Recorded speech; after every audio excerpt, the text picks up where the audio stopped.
Let's also get some other sporting stories out of the way and start with one story that we've been following for the last 4 weeks. That's the tragic accident that happened late last month involving two-time heavyweight champion of the world, Anthony Joshua. And today was the trial of Kayode Adeniyi, the driver involved in that accident that claimed the lives of Anthony Joshua's personal trainer, Latif Ayodele, and strength and conditioning coach Sina Ghami. We heard that trial has now been adjourned to the 25th of February, and the case was scheduled to be heard today, Tuesday, at the Sagamu Magistrate Court in Ogun State. The fatal crash occurred on December the 29th along the Lagos-Ibadan Expressway and was reportedly caused by excessive speeding and wrongful overtaking. Kayode is facing 4 counts, including dangerous driving causing death, reckless and negligent driving, driving without due care, and operating a vehicle without a valid national driver's license. At the sitting, the court ordered the duplication of the case file and its transmission to the Attorney General's office for legal advice. Kayode had earlier been granted bail of 5 million naira with 2 shorties. Earlier on the 12 report, News Central's correspondent Niyi Omoniyi, who was present at the hearing, brought us this update. Looking around and trying to observe his facial expression, that is that of the defendant in person of the 46-year-old Adeniyi Kayode while we were in court. I'm just trying to imagine what was going through his mind during the proceedings, because a case was up before his own case was actually called up, and he just had his face bowed to the ground, covered with his hoodie. He had to remove that once he got into court, and I was just puzzled, just trying to imagine the things that was going through his mind, while every other person involved in these particular accident, the ones who are alive, reeling around, probably been discharged from hospital. He is here facing the repercussion of an action. Of course, he has not been convicted for. The court's charges, we are not privy to it, but one stands out amongst them is manslaughter, which the prosecuting counsel has said is carries a life sentence, and that is why during the proceeding, the prosecuting counsel noted that they would like to duplicate the case, pass it to the Office of Public Prosecution through the Attorney General of the state office so that they can get legal advice. We know in cases like this, when things happen, it's mostly because the prosecution is trying to seek a lesser punishment or some sort of, I don't want to run in contempt of court, and I don't want to preempt the court, so I won't be able to say for what reason specifically, but that didn't sit well with the counsel to the defendant. He noted that today was supposed to be for definite hearing, and of course at the Sagamu High Court here, that was what was supposed to happen today. The prosecutor had about 4 witnesses. 3 were present, one from the Federal Road Safety, one from VIO, a police officer, I believe, and of course a medical doctor who he mentioned was absent. So those were the scenarios that played out today. The prosecutor seeked an adjourned date, of course, for these duplication of case to be passed across to the Department of Public Service, Public Prosecution Office, and he had no choice because it's rests on the discretion of the court. The justice who presided over the case was Justice Olufunmilayo Shemofon, and she decided upon hearing the both parties Jesu for points that the case should be adjourned, and of course the prosecuting counsel should take up. Many thanks to our correspondent Niyi, who was at the Sagamu Magistrate Court today covering that event. But we're being joined tonight by Dr. Amanda Owens, a sport and performance psychologist. She's a former panel member of the British Olympic Association Psychology Advisory Panel Committee, and she's also a former world-ranked tennis player. Dr. Owens, thank you so much for joining us tonight on Game On. It's an absolute pleasure to have you on the show. Thank you. Yes. Well, the legal part aside, the concern of quite a lot of people in Nigeria and abroad has to do with the mental state of Anthony Joshua. Now, this is a man who underwent a most tragic accident, miraculously walked away from it relatively unscathed. Where is his mind right now? From your experience, what is Anthony Joshua feeling right now? Is he feeling guilt? Is he feeling regret? Is he feeling fear? What is the state of mind of Anthony Joshua now as we speak? Or what's the probable state of mind as we speak? Right, well, obviously, it's a very unique experience that Anthony Joshua is going through, and it will be a very traumatic experience. And each of us experience things in a very different way, and we can experience trauma in a very unique and different way. I imagine he will have a delayed trauma response, so he needs to make sure he's receiving the correct support, trauma-informed counselling or a Gestalt therapist, and enabling him to process what has happened. It can enable him to drive him. He's incredibly mentally resilient. He's a champion. He has amazing coping skills and strategies. What he needs to be aware of, and I'm sure he's fully aware of this, is that it will affect him in certain ways. Trauma affects people in very different ways, and it can be a delayed trauma response.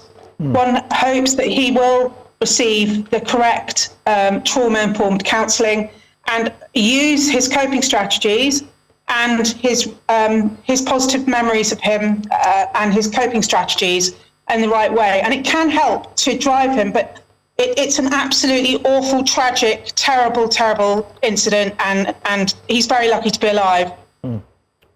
Hi, Dr. Owens. I wanted to ask, still talking about the psychology of Anthony Joshua, you said this also has the capacity to drive him. So in a case where he decides to return to the boxing ring, we heard that he's back in training. Don't you think that if he gets back to fighting actively, this comes into his subconscious occasionally, but also could also drive him in a destructive way? I mean, he could be up against a boxer who he knows, I mean, is probably winning, but that situation, that scenario comes back to his memory and he's doing more than he's supposed to be doing. Don't you think that in as much as this could drive him, it could drive him in a destructive way? There is a possibility of that. I just believe that Anthony Joshua is an incredible athlete, incredibly mentally resilient, incredibly mentally strong.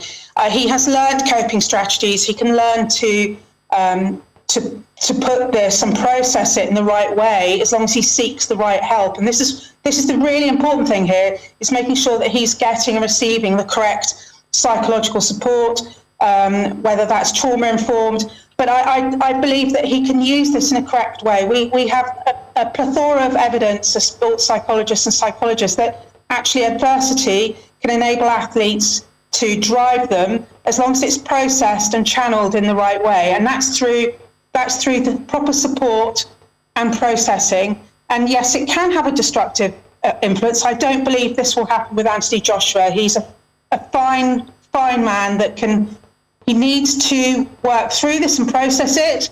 And it's harrowing and it's tragic, and he's incredibly lucky to be alive. And thank goodness he is alive. Well, Dr. Owens, I just want to ask, how does someone deal with this? Because it happened in a split second. You were talking with his friends, probably having a joke. Then how does one deal with flashbacks? I'm speaking from do I say personal experience, whereby you're doing something completely unrelated, and then you now have flashbacks about that traumatic event. Then how do you also deal with the fact that every time he looks around, these are two men who've worked with him for a decade, and he can actually see and feel the void. I have numbers on my phone of people who've passed away, and I can't delete them. So how does he deal with that trauma? The fact that those two people are physically, mentally, and not there anymore. He can't reach out to them. He can't talk to them. And the danger of flashbacks, doing something completely different than having that kind of memory flashback into his head at the most inopportune of times.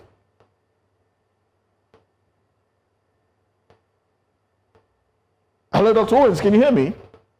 Yes, absolutely. As I previously said, what's important here is Anthony Joshua receives the correct trauma-informed counselling and therapy, and he can process this, work through it, and ensure that the flashbacks and the trauma that can affect people in all different ways, it will affect Anthony in a very different way than it will affect me, for example. And we need to be mindful of this. I believe that he can get through this. I believe he's incredibly mentally strong. He's very mentally resilient. It's about him enabling himself to have the space recover appropriately, not rush back. He needs to ensure that he's got the right support, family support. He's lost 2 of his best close friends. Of course, that's going to affect him, but he needs to work through it. He's going to be emotionally vulnerable. He's going to experience extreme emotions, which happens within trauma and a trauma response. And he will have flashbacks, but it's how he deals with this. So it's about perhaps journaling, it's about using mindfulness, it's having therapy, it's doing exercise, it's channeling this in the right way. And if he decides to come back and fight, it's fighting for those individuals he's lost and channeling it and being focused and driving it in a healthy, constructive way, not in a destructive way. Dr. Owens, I want to ask, what would you advise Joshua to do with the family of those his friends that are no longer around, but then he wants to get back? How do you expect that he carries them along? Or you feel there's nothing that he has to do? Or should he, get involved in maybe getting them to be a part of his build-up for fights? Is there anything that can be done along that line?